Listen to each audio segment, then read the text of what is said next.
Ready? Unmute in the DS, Should I crack this gavel? and you are good to go.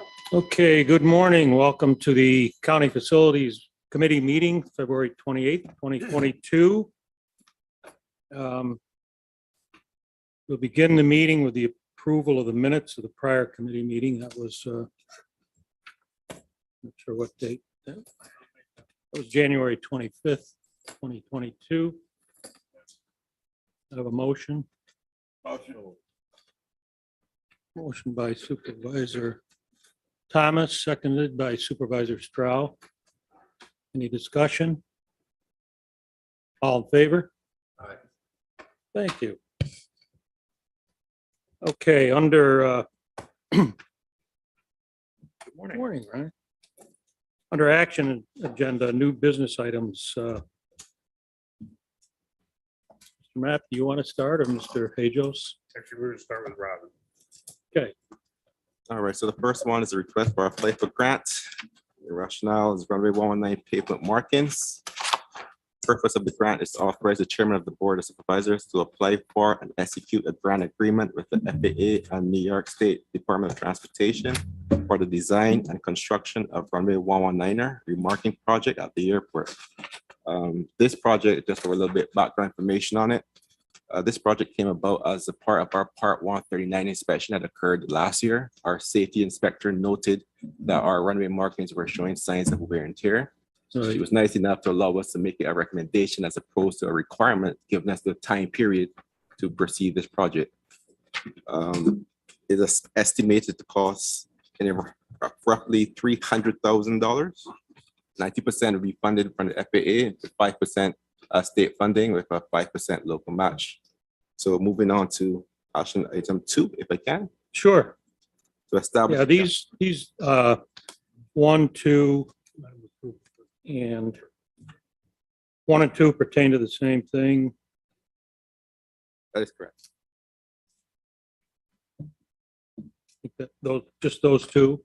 1, 2, and 3. Okay, so we can take those all if you want to discuss.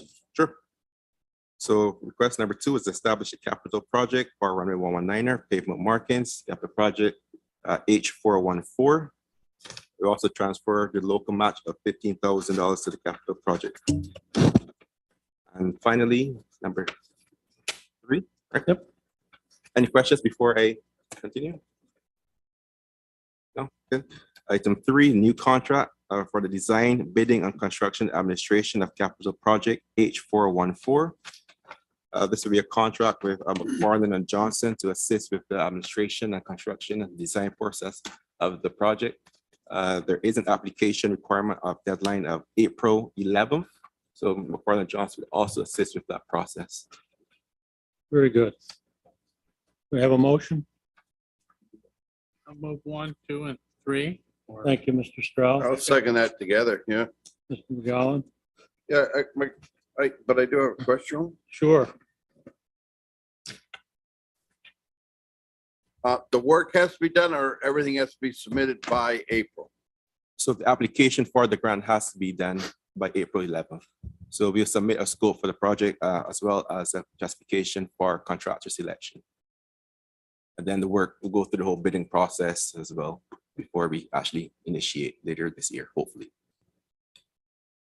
Questions? This is for markings, right? Runway markings, correct. So the lines, And we have to engineer this and draw that out because we already have markings down. I'm just, you know me with these reports, Kevin. No, That's right. You don't have to go into it. I just wanted to get that on record. It's another report, so. All right, I'm cool with it. Any other discussion? We have a motion. That being said, all in favor? Aye. Any opposed? So be it. Thank you. What's the next item, Mr. Matt? I'll take number 4. Oh. Number 4 is a request to recommend an airport lease and to commence seeker review of the proposed project, which is the 40 by 150 3-bay steel hangar being proposed by Skimmerhorn Aviation. I guess I want to start with the first part of this would be, we do need to eventually do a public hearing, but Steve and I were working on kind of the seeker review and determine that there's some federal wetlands on the back side of the area where they need to construct this hangar. So we have to basically get clearance from Army Corps for that first. So I'm not going to propose a public hearing at this time. I'm only going to propose that we enter into a lease agreement. And as far as fee goes, as far as timeframe goes, Robin and I have done some research to see the typical fees that are being proposed for hangars around the area. Robin's got a pretty good spreadsheet of it, but where we fall, that 29 cents a square foot is pretty close to what the industry standard is right now around our area. There's a few outliers that are a little bit higher, but those are, you're looking at Albany International Airport or something like that, not your typical smaller GA airport like ours. So we believe the 29 cents a square foot is it fits within the range. As part of the lease, we would have, the increase in CPI, each year if it was there. And the final thing that Robin and I were looking at was, normally we've done 40-year leases. We would propose a 30-year lease with a 10-year renewal after that. So that's the purpose of this. And I will be coming back to do probably another resolution to set a public hearing. But at this time, with the environmental concerns that we have, I think we're going to hold off on a public hearing for now. And I'm not sure if Steve had anything else to offer. Steve is here from Rich here. No, not at this time. Just I agree with Kevin in the statements there that we're trying to work out the environmental stuff and getting approval for the FAA before we proceed forward with the public hearing and stuff. But we're moving along as fast as we can. And just to add on to that is we have reviewed their proposed hangar. Both Robin and I have. We have no issues with the hangar itself. It's just where that's going to sit up on the hill and where there is what they refer to as a riverine wetland below. That we're concerned about, but we're going to work through that with Steve and Rich here. So at this time, this is just to recommend the airport lease and to commence the seeker review. Question, what was that river? Riverine Riverine. is considered a federal wetland in that area. Yeah, and basically it's a ditch, but there's typically a buffer area beyond that ditch line. But when we did the review, I actually started to help Steve and those guys with their seeker process. And when we went through some of the environmental reviews, that's what popped up right away, was that there's federal wetland on the backside of that hill. So we consider it a drainage ditch, but they consider it federal wetland. Well, it is pretty flat out there, so I imagine all the water just goes to the lowest areas, and they would. Is there a possibility, if there is a problem, of moving that? I'm not saying that there's an issue as of yet. I mean, there's things that can be done. Steve and I looked at it. They had spaced this hangar quite a distance away from the other hangars that are up there on the hill. The first thing we looked at is moving it a little bit closer to those hangars. Based on the wingspan, I believe it still works to move it closer. But the backside of this hill, they're grading down into that ditch area. I'm suggesting that if they can't stay out of whatever that buffer area may be with the Corps, that they build a retaining wall on that backside to support that, and then they would stay out of that area. Thank you. Okay, so just to be clear, this is just for the lease and the seeker review. And to start the seeker process, that's correct. Public hearing is out. That'll come at a later date. Yep. Thank you. Have a motion? Didn't we have it? No, I don't think we had. No. Mr. McGowan was speaking out of turn. Oh, so sorry. So motion by Mr. Stroud, second by Mr. McGowan. Any discussion now? There being none, I'll call the question. All in favor? Aye. Any opposed? Thank you. What's the next one here is commend the contract for the snow removal equipment building. So I brought this last month through committee, and this is the change order due to price escalation regarding the snow removal equipment building. I just want to start out by saying that project started in 2020, and the total cost of that project, construction-wise, was $2,257,860. When the project started, there was some delay in materials, not to anybody's, any contractor's fault or the county's fault. It was basically due to not being able to access materials because of COVID. With that being said, the contractor's prices increased for the majority of the steel in that area. And you'll see on my resolution that it's for about $68,000 to Plank Construction. And that included steel, it included the door, overhead doors. There was a couple other items in there. So we've reviewed it. We've had our engineer reviewed it as well. We feel that the cost is a legitimate cost. They're not asking for significant, over and above what was, the normal contract price. Again, it was a $2 million project. And again, mainly this was due to price escalation for steel. And nothing more than that. We did have a seismic change during this process, and that seismic change was due to a fault by our engineer, and we have had that engineer since come back and say that they will pay for all the additional engineering costs due to that seismic change, as well as a portion of some steel escalation due to that seismic change. But beyond that, this contract with Plank Construction and this extra for $68,000, we reviewed, and we feel that it's a legitimate increase to the project.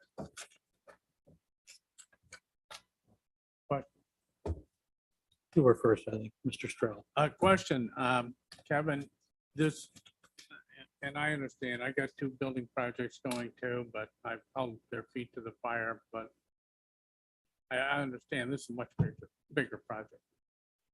What, do you have the money in your budget allocated for this? I don't necessarily have the money in my budget allocated for this, but I do have money in my reserve that I can use for projects and maintenance. So that's where I would propose for now the money coming out of. Okay. Mr. Thomas, What's a seismic change? You have an earthquake or? classification. Based on the soil types where the building was originally located, we determined that we needed to move it, and I want to say it was not that far, maybe 20 or 30 feet or something like that. They figured the material in that area was the same when they did the soil borings. When we took new soil borings, it was not the same material. So they had to do, and all buildings are required to have a seismic design associated with them. It's different here than it is necessarily in California. But as we move this building to this new location and they redid the soils, it required a change in the design. Thank you. But one other thing, Sure. I would suggest this money come from the recovery plan. Dollars. The ARPA, If it's due to COVID for the increase, then good. One of the things I'll add on to this too is, and thank you, Mr. Thomas, for pointing that out. The other thing I'll add on is LaCourt Electric still has not provided their full summary yet of their change order, but they had the same thing, escalation in cost as well. We haven't gotten that material from them yet. And again, before I bring it through this committee, I will review it as well as Robin to make sure that we feel it's a legitimate cost. I apologize if you hit this already and I missed it, but is this not the 5% county, or does the county have all of it? No, this project originally was a 90 and 5 and 5. Actually, I don't even, it was a 90-10 because it was state, and then 10% for the county. But they had since said that they would pay 100% of this cost of this project, which they have. So we have had no money go to this project as of yet out of our coffers. But this additional would be This us? would be, yes. Okay, got it. This would be all covered by the county, Ryan, there is no federal or state share to this. Supervisor McGowan, Thank you. I think I did bring it up, in the past, being self-employed. And I understand escalating costs and I also understand that this, project took 2 years. And, we did go through a pandemic, so I'm happy that I do believe that this should fall under the ARPA because it was really above and beyond due to the pandemic. A lot of this happened. But I thought I asked for like a breakdown to see what is. Now, you said the garage doors. What was different about the garage doors than we originally expected? Or expected? It's not different. It's just, it was an increase in the cost of the steel doors, steel framing in the doors. I can, and I have, I mean, I can provide it to you, Supervisor McGowan. It's probably about 30 or 40 pages with all the backup material in it.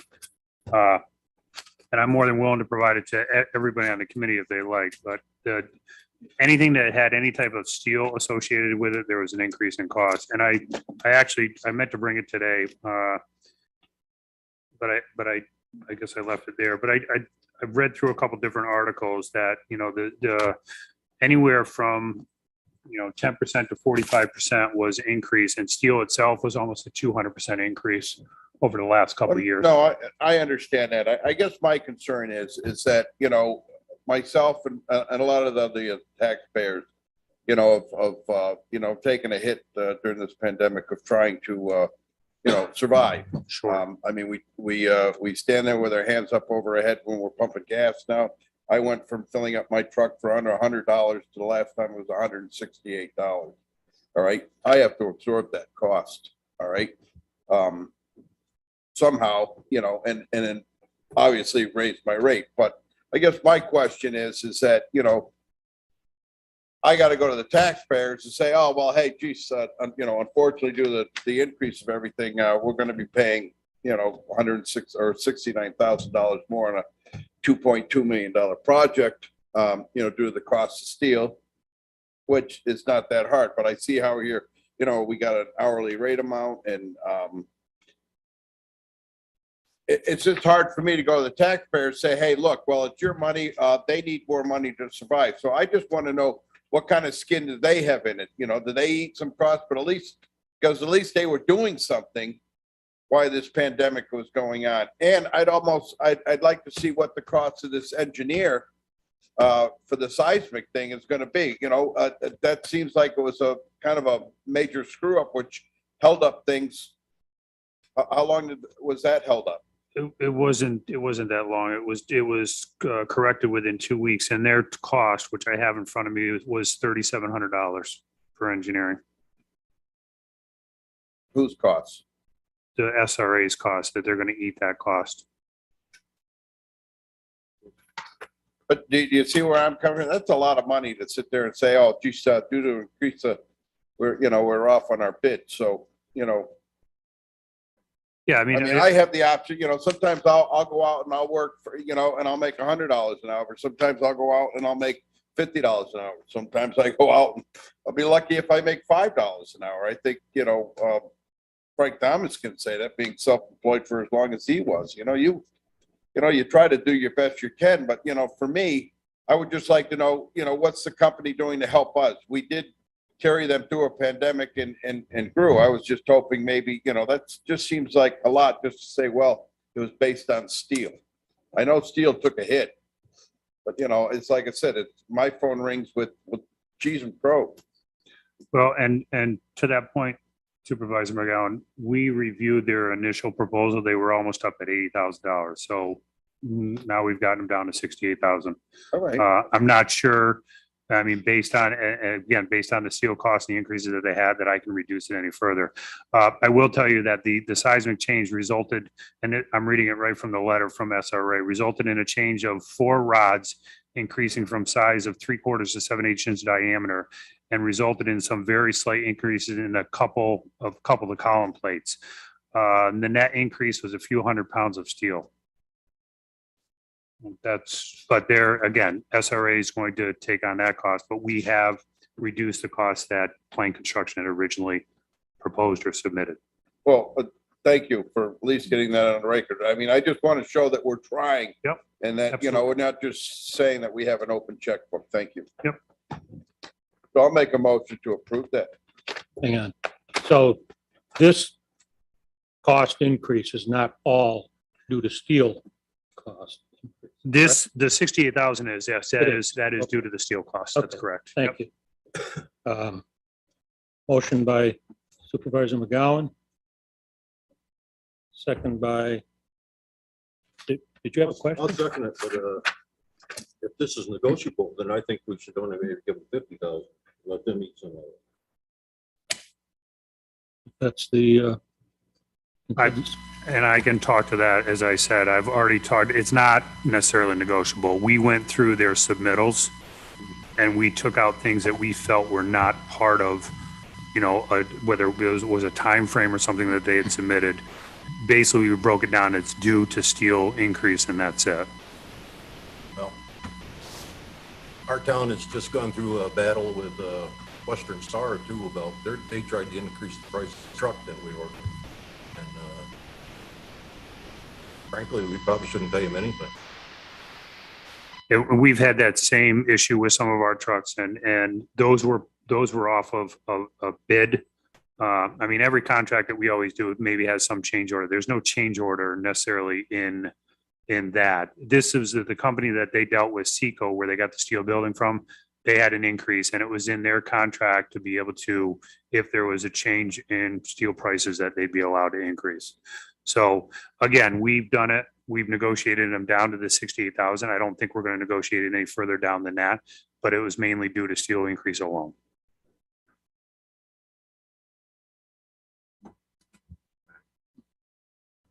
I think we should pay them no more than 50.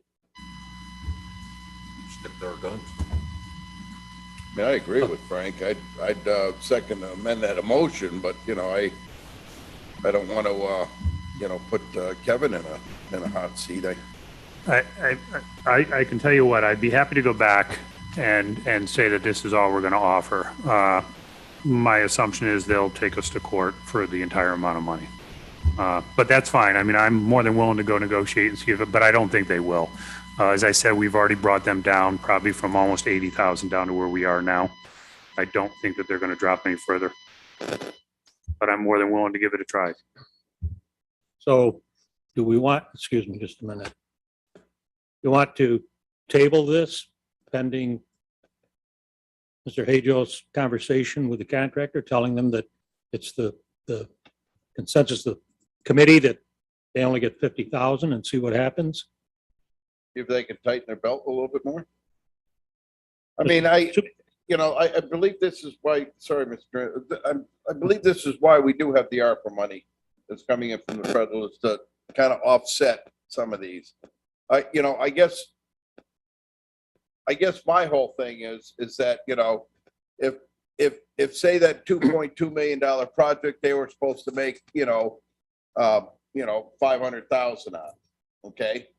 But instead they only made 400,000 because of the price of steel. Is that our fault that you didn't make? Because nobody comes to me and says, well, hey, gee, she didn't make as much on that, that Right. job.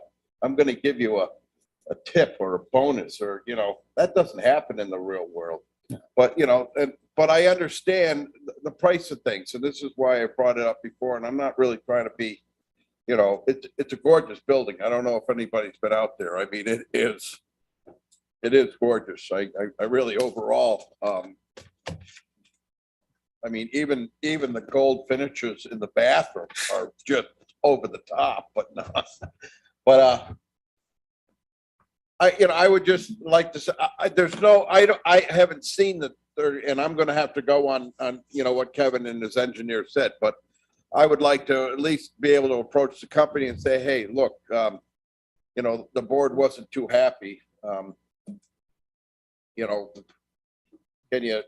Would you be happy at 50 and feel it out? So I pull back my approval there to table it until we get a little bit better feel back.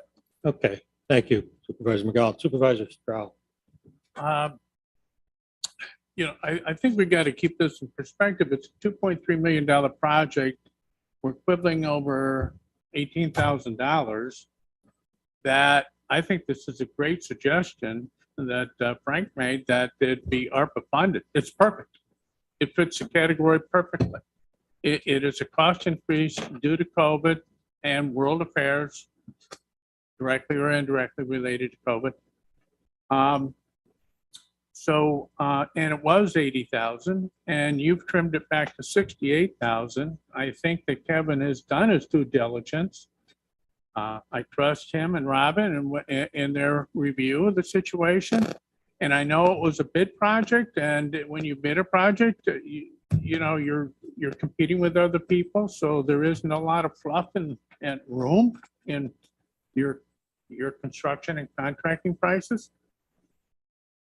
I think this is reasonable. I mean, yeah, sure, if Kevin can go ahead and trim it down a little further, fine, I'd support that, but it is what it is right now. And I don't think it's unreasonable. I would support going forward with this. Thank you, Mr. Stroud, Supervisor Stroud. Anyone else before I go back to Supervisor McGowan? Supervisor McGowan? Yeah, thank you.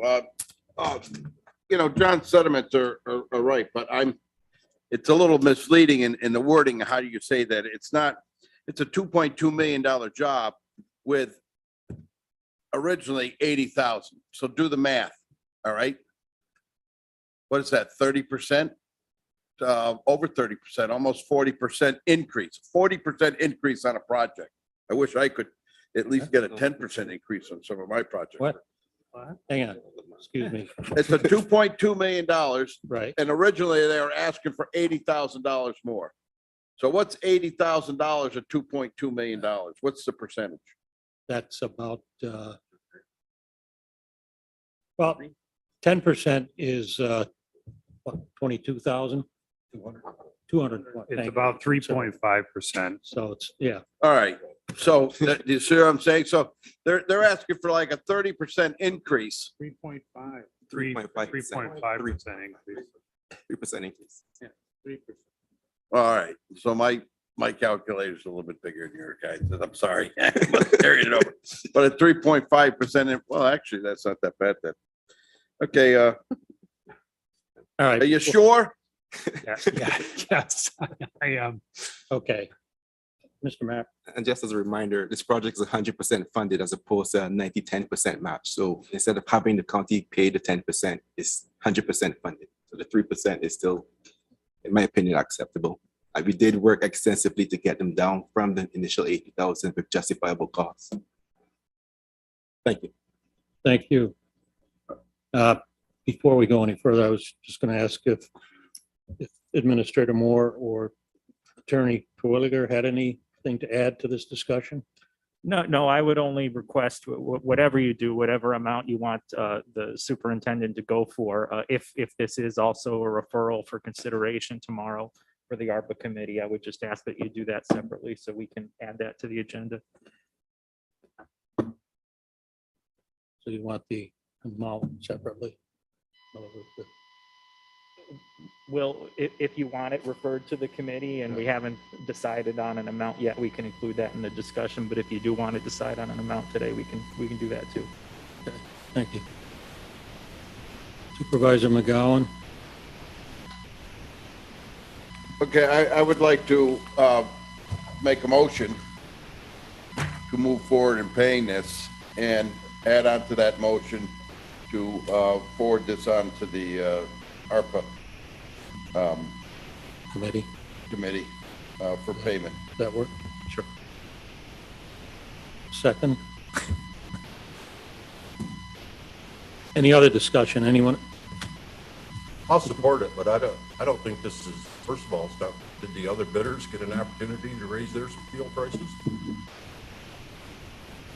They didn't win the bid, so Well, but now we're changing the bid. Now we're adding to it.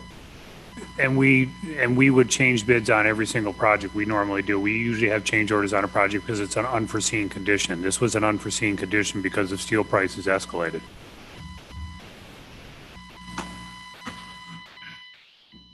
I'll support it with the. Okay. That's the nature of change orders. When you have a bid And this goes for any bid, any construction, whether it's highway, airport, Yeah, but process. a change order is when you run into an unforeseen problem that wasn't engineered, or it's got to be different. It's not, Well, prices went up. my point is change orders have little or nothing to do with what the other bidders would have bid, or in other words, they're not looked at in that light. They're not, I hear what you're saying, but not the way, yes, I just want to say, and the difference is, and we're a county, we always go for the low bid. So if somebody bid on this project, Supervisor Thomas, with a little bit of a higher bid, maybe thinking that steel prices were increased, we go with the lowest responsive bidder. And that's what we went with. But again, based on the pandemic, I mean, it's across the board, and I don't have to explain it to you because you've seen it, but it's across the board that there's been a price increase everywhere, but steel has been probably hit the hardest. I think most of the articles I read, it's anywhere from 45 to 200% for steel price increases. but I might add, just for discussion's sake, that it doesn't really matter where it's funded from. It's still taxpayer money. In other words, just because we, the county, didn't expend anything on this, and we have this money coming from wherever, to me, doesn't justify just saying, okay, well, it's no skin off my back or nose or wherever it comes from. It's still ARPA money, whatever money, it's still taxpayer money, and should be looked at as such and treated as such. If that makes any sense. All right, so we have a motion. Do we have a second? Yes. Any more discussion? So this motion includes the recommendation to approach the ARPA committee for, what is it, the full amount here, $68,307.22. Is that correct? That's correct. More discussion? I'll pose the question. I'm sorry, I have Supervisor Bramer, is that? I can't see the bottom of Thank this. you, Chairman. Yes, it's me. Good Thank you, morning. Chairman Bruno. I just have a question. If this is coming over to ARPA, I thought that Robin said it was completely fully funded. What am I missing here? Mr. Hajos? The original project, Supervisor Bramer, was originally it was a 90-10 project. The county was going to have 10% cost in this project, but as COVID started, FAA gave us 100% funding for this project. So they funded what the bid was, which was basically the 2.25 million, but they weren't paying for any, they themselves were not paying for any escalation. Anything above and beyond the project would have been the county's cost. Have we asked them that question since COVID? Okay, We've already asked them probably numerous times, and every time we've asked them, they came back and said no. okay. Thank you, Kevin. Thanks, Chairman. Thank you. Anyone else? No? Okay, I'll pose the question. All in favor? Aye. Any opposed? So be it. Thank you. All right. Let's see. That takes care of the new business action agenda items. Discussion items, the taxiway lighting project update. Yes, please. I'll take that one. I'm pleased to announce that we've received the notice to proceed from the FAA. We have all the materials on hand, and we are coordinating with Jim King from Baseline King for the exact date for when that project will start. It's expected to take about 5 days and 1 night, or the runway will be closed on that 1 night. But so far, we'll be moving forward positively. Very good. Thank you, Mr. Mayor. Thank you. Any questions before? Yes. Supervisor. Hey, how are we doing on our replacement ice remover? Actually pretty good. We have secured 1 metric ton of sodium formate. we were reached out to our contacts over in Albany International Airport, and it came recommended as opposed to sodium acetate, which we used before. The difference between sodium acetate and sodium formate is sodium acetate is an endothermic, exothermic material, so it gives off heat as it melts, and it can only be used as a de-icer, so as a reactive response. Sodium formate allows us to pre-treat the area. It can be used both as an anti-ice and de-ice material. So when we see bad weather coming, we can lay it out ahead of time to prevent ice from bonding to the surface. So it sounds like we were, it was behoovious of us to run out so we could get the better stuff. Yes and All no, right. unfortunately. That's Yeah. good to hear. All right, just wanted to make sure we were covered out there. Thank you so much. That it? Thank you. Anyone else? Okay, we'll move down to referral pending items. There was a consensus of the committee for Rich Air to begin planning the construction of a new 3-bay T hangar at the Warren County Airport and return to committee with their plans when prepared. This was from July 20th, 21, last time. Any, No, as we just talked at the beginning of the meeting, when Steve was here, that they're moving forward. We've approved the design the way they've done it, but they have some environmental issues that they have to take care of first. So they're going through that process. very good. Thank you. So when do we expect? Not until Steve and the group get their environmental part. And that's what we did with the approved the lease based on the seeker. Right, And then we would come back and do a public hearing, but not until then. So that would be the next step is they get to get their seeker review done and approved. Make sure that they're not impacting any of that federal wetland. And then we would come back and do a public hearing. so the plans would be completed after that, or you're gonna need the plans for the public hearing? We will have plans for the Yeah. public hearing. We've reviewed the plans as they are right now to make sure that they weren't impacting anything else. That's what the discussion was beginning of the meeting concerning whether or not they may have to put a retaining wall or such. So once they get through that seeker process, they'll determine what the impact is and how they're going to mitigate that impact. Very good, thank you. Anyone else? Okay, the second, second item here is Mr. Hajos was to bring more information regarding the $1.4 million grant the county had received from the state for construction of new T hangars at the Floyd Bennett Memorial Airport. This is from October 19th, 21. An update regarding the $1.4 million grant. The committee was advised the next step was to wait for the grant officer offer letter, which was the same process as the previous T hangar project, that from November 23rd, 21. So I think we discussed this at the last meeting that we could possibly remove this referral because we're just waiting for the grant letter at this time. Okay, then, so be it. Thank you.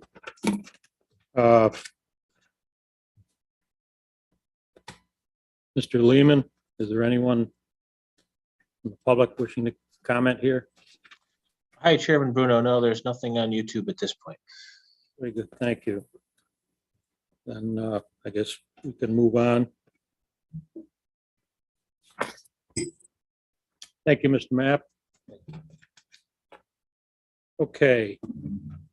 Move on to buildings and grounds agenda. The action agenda, no new business items there. Under referrals of pending items. I'll turn that over to Scott to start.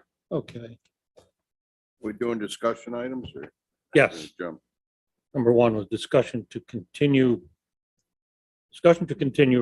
No, first, there. Oh, I'm sorry, Skip that. on the referrals. Work order request program. Okay, the work order is progressing again nicely. It's 1,713 work orders I should wear my glasses. to date from the inception. We have 22 that are outstanding, and again, majority of them are just waiting for materials to actually complete the work order themselves. The fleet car request program is currently at 334 and actually is starting to increase the request as the weather gets a little bit nicer and people are getting out a little bit more to do the visits and everything. All right, So that is progressing very, very well. So these two programs are working pretty well based on what I've heard over the Yes. last year or so. Yep. Good, excellent. Countryside Adult Home. So we had our last meeting, or since our last meeting, we've had a couple updates with our consultant engineer, which is Clough Harbor and Associates, or CHA Inc. They have provided basically like a final estimate for the total of this project. I think we're in this somewhere in the vicinity of, and I don't have the exact number in front of me, but I want to say it's 4 million or 4 million and change for that project over there. We, as of right now, do not have that money within that project to do this work. I know that that Wayne Lamothe was, I believe, and I don't want to necessarily throw Ryan under the bus and put him on the spot.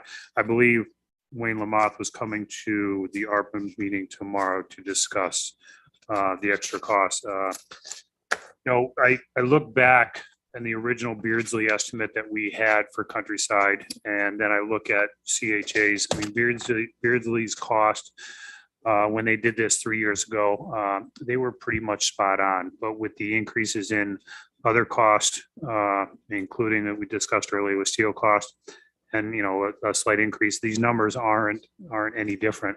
They come in line with what they should be. This was based on Beardsley's and, the priority items. I believe they called it, the priority 1, 2, and then, I don't want to say the as needed items, but there are other items that they had included as well. Thank you. My take on this, and I, if we're going to do anything to complete this work at Countryside, is we should probably do as much, if not all of it at one time.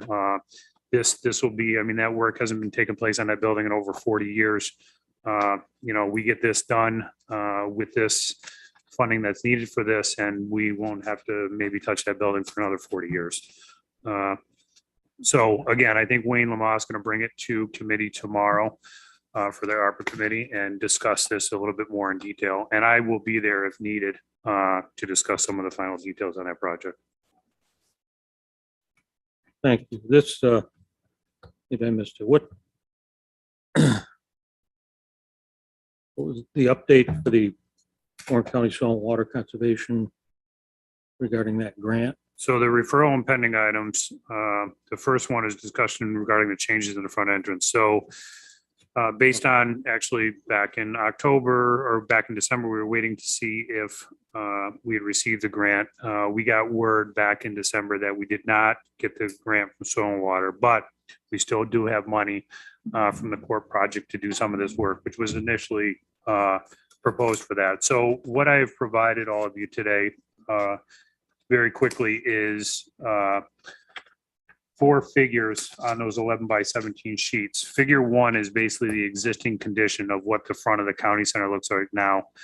You'll see that round circle area is the turnaround basically in front of the county center, as well as the concrete area that we were proposing to do some green space or more green space within that area. If you go to figure 2, the first step that we would look at is the 2 green blocks you show is basically creating that green space in that area. And then the yellow you see would be the Crime Victims Memorial. Those are the bricks that we've received from Albany and the ones that we already have. We would propose moving them all to this area. We also have that arbor and such out there that we can move over there as well. If you go to figure 3 would be to basically a proposal to redo that front parking area in front of the county center. We have had a drainage issue out front there for years.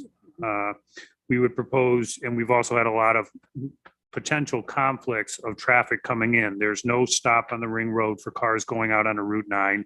And of course, the cars coming in from Route 9 do not have a stop either. There was conflicts of cars coming either out of the parking lots or out of the ring roads. So what we had proposed to do is revamp that parking lot in the front of the county center. And as you can see it on the map here, there would be no access to the court parking lot anymore. You would actually have to come in and head north on the ring road to be able to access that court parking lot. And there'd be no access off of the ring road towards Route 9. You'd have to come around by HSB to enter that other parking area. This would take care, we would do drainage in that area as well. But this would take care of the conflicts that we've had and the drainage in that front parking area. Now, I know some may be concerned that we have, say, the COVID tree or other memorial trees out front. We would propose to move them. We have that now grass area on that parking lot that you would see, that we could plant any of the trees in there. And we also have the green space that we're putting in the county center. And then the final figure kind of shows a little revamp of the ring road in that area as well. It just have to be a slight adjustment to that corner coming into the ring road. I actually printed these plans out, not to say that this is set in stone. I actually printed them out to give to all of you on the committee to take a look at them to see if you have questions of what we proposed. Would you propose anything else? These aren't the final details that would be if we created those two green spaces out front. I know there was talk of other memorials to some of the judges that we've had in the past here at the county. That will be the kind of the final details. This is just a conceptual plan right now.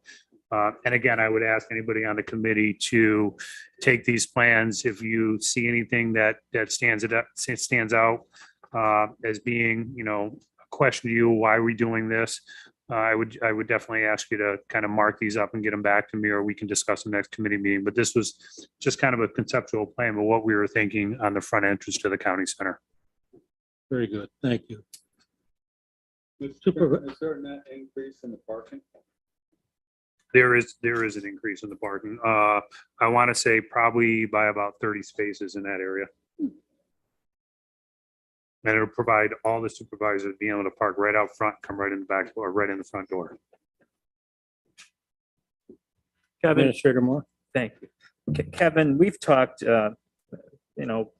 informally about the notion of, and it's been discussed in the past, the notion of reorienting the main public entrance to the municipal center to this door here rather than the DMV door.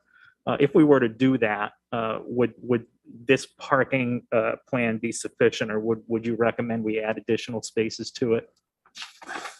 Let me go back and take a look at it, because if you see what we've done is we've done basically parking spaces across basically the sidewalk area.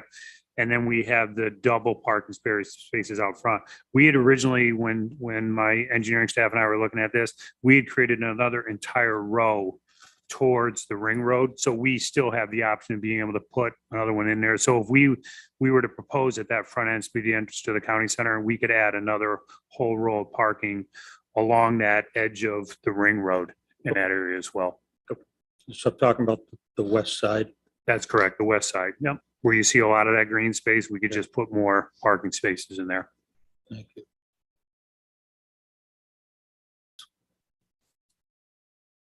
Supervisor McGowan? I like it. I like seeing the green space. All right. But if I take the green space that's there and put in a big old dookie parking lot right down the center and then spread that, it looks like the equal amount of green space that we have. Yeah, the green space we had originally talked about was just in the front entrance area, not necessarily this area that we have for the parking area. That was my proposal to straighten out the conflicts that we've had coming into the county center. My official looking at this, I mean, I'm trying to figure, but the first picture I'm looking at 30 cars in that parking lot. I look at cars that have been parking out there since I've been coming here for the last 4.5 years, say. All right. And right now I count 30 cars in that front parking lot. Okay. Usually a lot of the supervisors they want, since nobody uses it, can park right up along the front of the building. But I mean, and then I look it over. What is it? Say 37 spaces. So 37, 37, and 50. I think that's a ridiculous amount of parking spots, and sometimes I think we overdo it on our parking lots. But I look over to the DMV. I've never had a problem parking over DMV.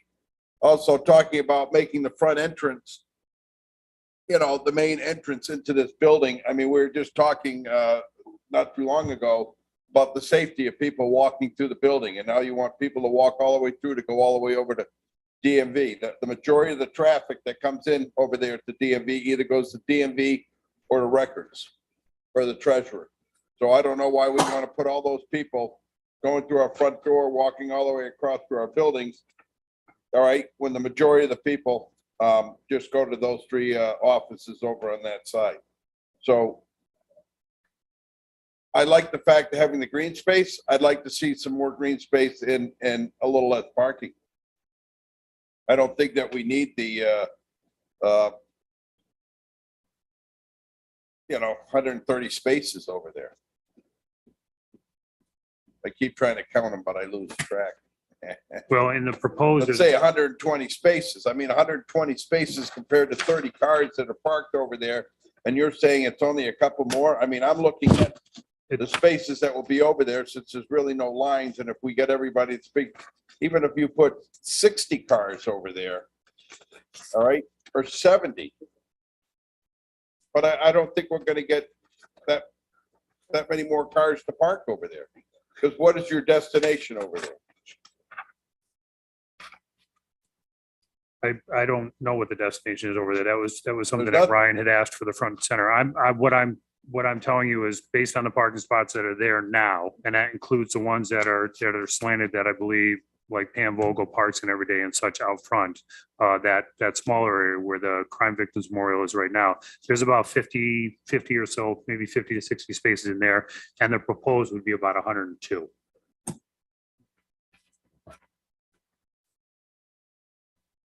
We're doubling the size of it. I don't think it's needed.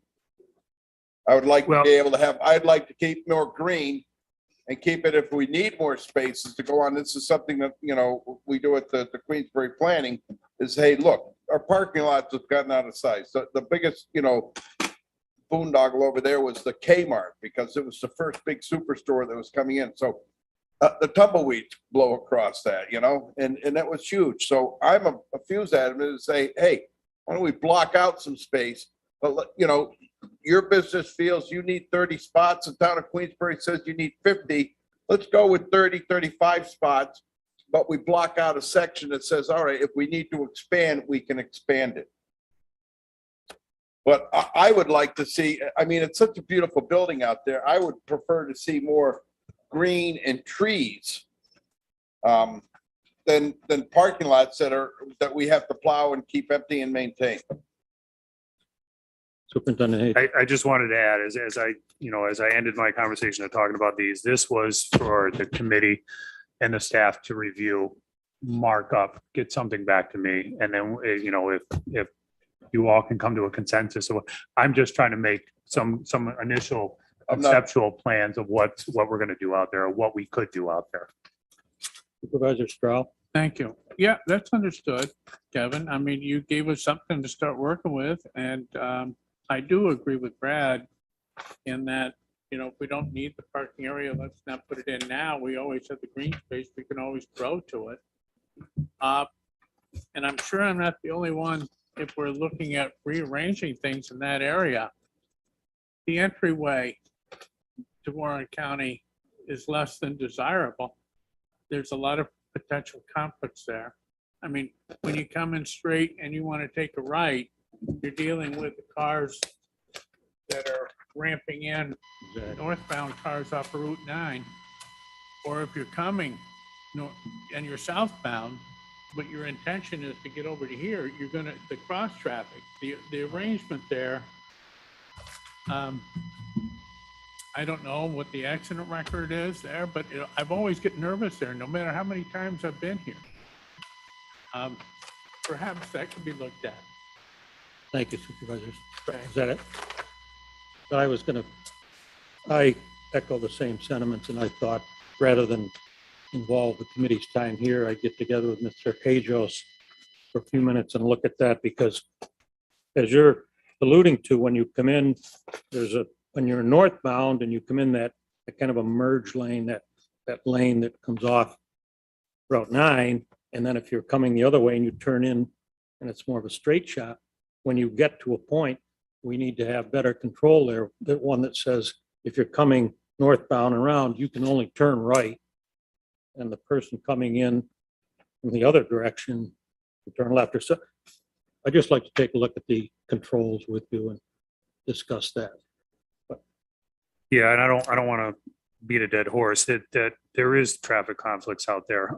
And like, if you go into any mall in any area, typically the entrance to any mall, whether you're down in Saratoga, any development, the entrance always has the right of way. The problem that we have here, that it was never corrected at one time or another, which I hope based on this we can, is the ring road has to stop. And that's the issue, is the ring road never stops. I mean, if you look at here at 4 o'clock, there's cars coming in and someone trying to go out at the same time without any type of traffic signage or anything in place for someone coming into the county center. So that would definitely be something that we would be looking to correct.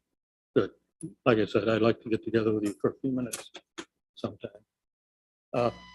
Yes, Administrator Moore. Yes, to the notion of having the main entrance to the county complex downstairs from where we are now.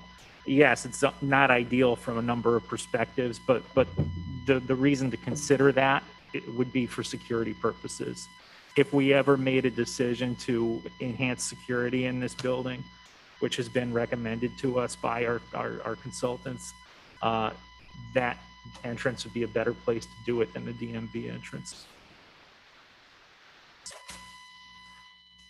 I respectfully disagree with that. I have looked at the DMV entrance and I've been over there with Kevin to be able to bump that out and do a little skirting out front. We're able to put up what security measures we need over there. But also too, I'm looking at the handicapped people, disability people with the disabilities, and just breathing alone to get from that parking lot all the way through here, all the way over to going to DMV. I could just foresee less people traveling there. That's a long way. But if we want to do anything for security, we have a simpler solution that Kevin and I've looked at, over there near the DMV to bring in security. And that's another time to bring up security to some of the ideas I have over there too. So thank you. Very good. Thank you, Supervisor McGowan. Anyone else? I think at the appropriate time, if you, as Superintendent Hajo said, if you want to take these things and mark them up, put your comments on a separate piece of paper so you can read them, give them to him. He and his department will sift through them and come up with a more refined, if you will, or updated plan, and we can discuss that in additional detail. Yes, Superintendent. Yeah, that's what I would propose, is if everybody can just mark these up, or write on a piece of paper, what you think should change, please get them back to me. And then by the next meeting, what I can do is I can incorporate that all into a plan, and then I can incorporate everybody's comments and we can run through them, in the next meeting based on that. So. Right. The next meeting is when? Not until March. Yeah. But what is it? I want to give them a date. I want to give you time to look through them. So you'd need them a week before the next meeting. Right? A minimum of a week before, so I can incorporate to a set of plans. Right.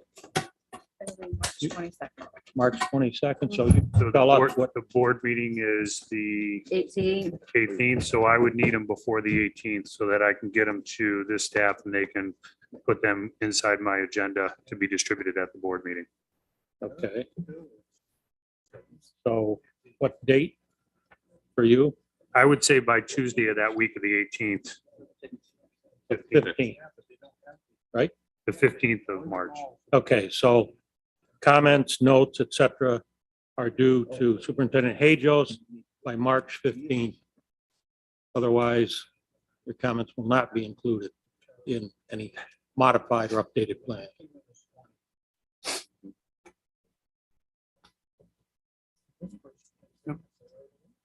Okay. That it for that? You want me to hit on number 2? Sure. All right. Number 2 is to discuss the old jail Same. facility. I said as of last month, I would come back and report on number 1. Atlantic has gone in there and done their testing. The only other area that they determined that there may be some asbestos in there is in the roof area. But if we don't do anything to the roof, then that's not necessarily a concern for us at this time. I was also asked last time what we would have for cost associated with doing the abatement. So currently, right now, asbestos abatement would be approximately $165,000. That would not include the basement area, which is the crawl space area, which has the contaminated soil. That would be approximately another $65,000 for that one. So with those two being, and you're looking at about $230,000 total to do the abatement there. I had asked Atlantic also last month how quickly they could have an abatement done design for us. They are right now currently doing and will submit to us by March 11th the draft design of the abatement. Based on any comments that we may have, we would submit it back for them, and by the end of March that they would have an abatement plan for us. One of the things that Supervisor Bruno and I discussed is, do we want to have the contractor, if we put this out to bid, just to do abatement, or would we prefer to do a demolition inside the jail area? Basically is to have a open canvas, a shell that we could then in turn do, whether it's a regional morgue, whether it's offices, whether it's storage. And I don't necessarily think we have that decision made yet, but it might be ideal to have the contractor come in at that time and just demo the building. Or demo the interior, do a selective demolition, and do the abatement at the same time. Very good. Supervisor McGowan. My pet peeve. Hey, question, on the soil down, what do you know what they're thinking for abatement down there? They're having the soil removed, probably about 2 inches of soil removed. Wouldn't it be cheaper just to cap it? We don't usually use those crawl spaces. We're talking with them on that, but if there's crawl space under there, they have to get to piping or anything like that, they do use it. Someone goes in there, so that means they have to be, every time they go in there, fully cloth or whatever to go in, because they're going to disturb it if they're crawling underneath there. No, seal it with a foam. And that's one of the questions that we have into them right now, is whether or not we can do that. Okay.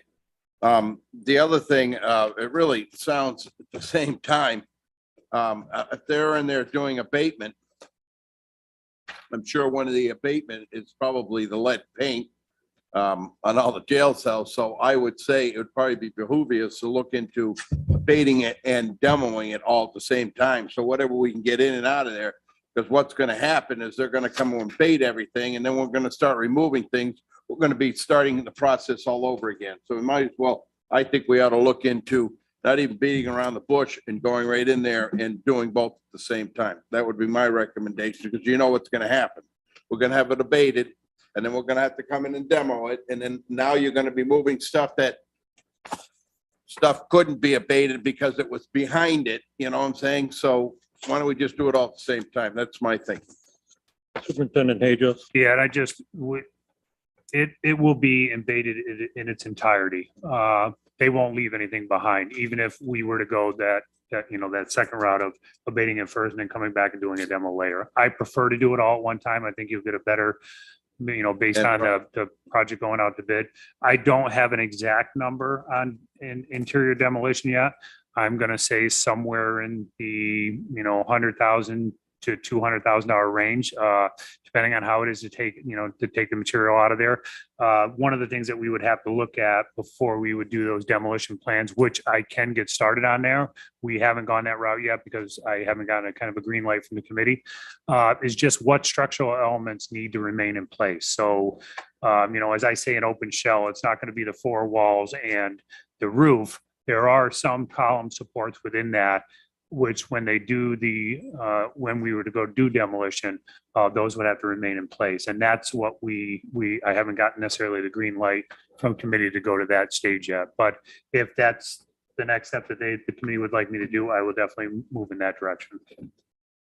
Thank you. I think my 2 cents, you may want to get an architect involved up front before we do much of the selective demolition or anything, just to look at space programming and see, we may be taking things out, I doubt it, that maybe wanted to remain, or vice versa, we don't take enough out. So my opinion, having done a lot of this over the years, I would recommend at least getting someone initially involved to give a little guidance and recommendation. Anyone else? So I have the number square in my head, it was a 230,000 abatement and 100 to 200 for gutting. Probably 100 to 200, and that's not an exact number. I have to look at kind of what square footage cost for demolition is. I just don't have that number in front of me. Right? Okay, thanks. I think that's reasonable, probably closer to the 200, unfortunately. Supervisor McGowan. Well, if they're able to abate all that lead paint on that steel and steel's up, boy, we could, make some money back. We Put could. steel in there. We could. Anything else? I think the last thing I had on there for number 3 was the discussion for the detentions, or I'm sorry, for the Joseph Warren Center. We're actually having a meeting tomorrow or Wednesday. In the next couple of days, we're having a meeting to kind of go over where we're at. I'm not expecting a lot of feedback yet from Labella as far as they are putting conceptual designs together, and I think within the next couple of weeks they will have them completed for us to review. But we do have a meeting. We do have a meeting in the next couple of days. I think it's the 3rd. I believe it's the 3rd. Yeah. Yes. So it is the 3rd at 10. Yep. Yes. Thank you, Mr. sir. And just for the committee's information, I've spoken with the co-chairs of the ARPA committee, and they do intend tomorrow on bringing up both the Joseph Warren Center and the jail remediation, the jail abatement and potential demolition. So we'll discuss that tomorrow. Good. Thank you. Mr. Warren. Sure. That's all I have. That's it. Privilege of the floor. Mr. Lehman, do we have any members of the public that care to comment? Hi, Chairman Bruno. No, nothing on YouTube right now. Thank you very much. That's it. Motion to adjourn. Supervisor Stroud, second by Supervisor Thomas. All in favor? Aye. Thank you.